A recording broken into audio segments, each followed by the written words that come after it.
Assalamualaikum warahmatullahi wabarakatuh. Perkenalkan, nama saya Jihan Nabilah. Saya berasal dari Universitas Muhammadiyah Tangerang, Fakultas Ekonomi dan Bisnis, jurusan Akuntansi S1. Hari ini saya ingin menjelaskan tentang stewardship theory. Stewardship diperkenalkan sebagai teori yang berdasarkan tingkah laku dan premis.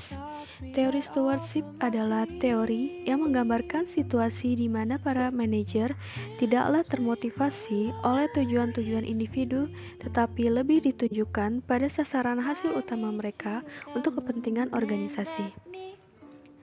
Teori stewardship mempunyai akar psikologi dan sosiologi yang didesain untuk menjelaskan di mana manajer sebagai steward dan bertindak sesuai kepentingan pemilik. Dalam teori stewardship, manajer berperilaku sesuai kepentingan bersama.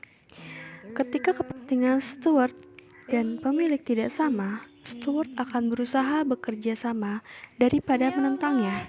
Karena steward merasa kepentingan bersama dan berperilaku sesuai dengan perilaku perilaku pemilik merupakan pertimbangan yang rasional karena steward lebih melihat pada usaha untuk mencapai tujuan organisasi.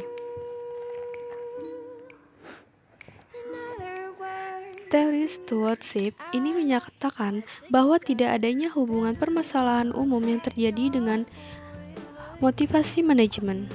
Teori stewardship ini terjadi karena terdapat perbedaan kinerja yang timbul dari situasi struktural di mana manajemen eksekutif mempermudah tindakannya yang efektif. Tahu Donaldson and Davis 1991. Pada teori stewardship terdapat model of man yang didasarkan pada pelayan yang memiliki perilaku di mana dia dapat dibentuk agar selalu dapat diajak bekerja sama dalam organisasi, memiliki perilaku kolektif atau berkelompok dengan utilitas tinggi daripada individunya, dan selalu bersedia untuk melayani. Peningkatan kinerja perusahaan akan mampu memuaskan sebagian besar organisasi yang lain, sebab sebagian besar shareholder memiliki kepentingan yang telah dilayani dengan baik lewat peningkatan kemakmuran yang diraih organisasi. Anton, 2016. Mengacu pada teori stewardship, perilaku steward adalah kolektif, sebab menuju teori stewardship berpedoman dengan perilaku tersebut agar tujuan organisasi dapat tercapai. Misalnya, peningkatan penjualan atau profitabilitas. Perilaku ini menguntungkan prinsipal termasuk outside owner atau memiliki efek positif yang ditimbulkan oleh laba dalam bentuk dividen dan share price. Hal ini juga memberikan manfaat pada status manajerial sebab tujuan mereka ditindaklanjuti dengan baik oleh steward. Atau Anton, 2016. Stewardship teori lebih mengedepankan kepentingan dan tujuan organisasi. Teori ini berbeda dengan teori agensi di mana manajer lebih mengedepankan tujuan pribadinya, khususnya dalam hal ekonomi.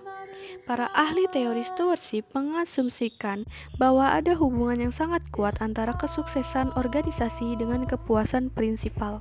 Steward melindungi dan memaksimumkan shareholder melalui kinerja perusahaan. Oleh karena itu, fungsi utilitas steward dimaksimalkan. Steward yang dengan sukses dapat meningkatkan kinerja perusahaan akan mampu memuaskan sebagian besar organisasi yang lain. Sebagian besar shareholder memiliki kepentingan yang telah dilayani dengan baik lewat peningkatan kemakmuran yang diraih oleh organisasi. Steward yang pro-organisasi termotivasi untuk memaksimumkan kinerja perusahaan.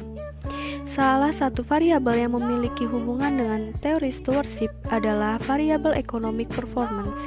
Hubungan teori stewardship dengan economic performance terletak para eksekutif atau steward yang memiliki perilaku di mana dia dapat dibentuk agar selalu diajak bekerja sama dalam organisasi, memiliki perilaku kolektif atau berkelompok dengan utilitas tinggi daripada individunya dan selalu bersedia untuk melayani, sehingga akan memaksimumkan kinerja keuangan perusahaan.